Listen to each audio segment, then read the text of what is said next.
name is Dr. Muolokwu. I'm an OBGYN at Cypress in Fairfield, OBGYN. We're going to talk about fetal heart rate monitoring today. So what is fetal heart rate monitoring? Well, it's a special process that we use to check the condition of your baby during labor and delivery by monitoring your fetus's heart rate with special equipment. Why is fetal heart rate monitoring done during labor and delivery? Well, it can help us detect changes in the normal heart rate pattern during labor. If certain changes are detected, we can take steps to help treat an underlying problem. The fetal heart rate monitoring also can help prevent treatments that are not needed. Normal fetal heart rate can reassure both you and your OBGYN that the baby is safe and you can continue to labor without problems being present. What are the types of monitoring? Well, there are two types of fetal heart rate monitoring. Auscultation is a method of periodically listening to the fetal heartbeat. Electronic fetal monitoring is a procedure in which instruments are used to continuously record the heartbeat of the fetus and the contractions of the woman during labor. The method that is used depends on the policy of your OBGYN or the hospital, your risk of problems, and how your labor is going. How is auscultation performed? Well, auscultation is done with either a special stethoscope or a device called a Doppler. When the transducer is pressed against your abdomen, you can hear your fetus's heartbeat. When auscultation is used, your OBGYN or healthcare provider will check the heart rate of the fetus at times during labor. If you have risk factors for problems during labor, or if problems appear during labor, the fetal heart rate will be checked more frequently. How is electronic fetal monitoring performed? Well, electronic fetal monitoring uses special equipment to measure the response of the fetus's heart rate to contractions of the uterus.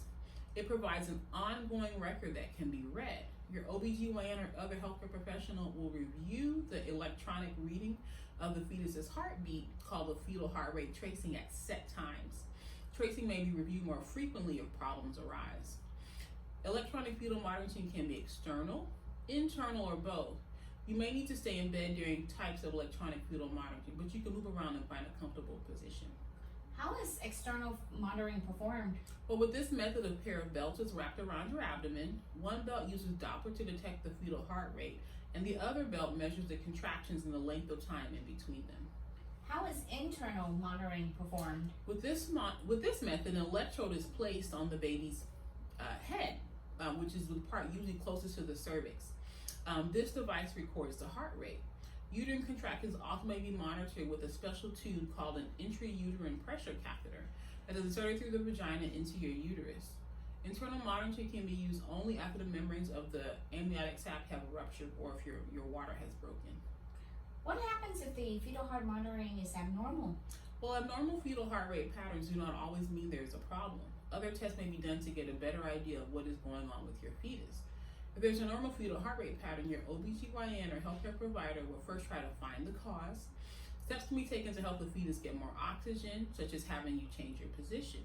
If these procedures do not work or further test results suggest your fetus has a problem, your provider may suggest to do delivery right away. In this case, the delivery is more likely to be a cesarean birth or with forceps or vacuum-assisted vaginal delivery.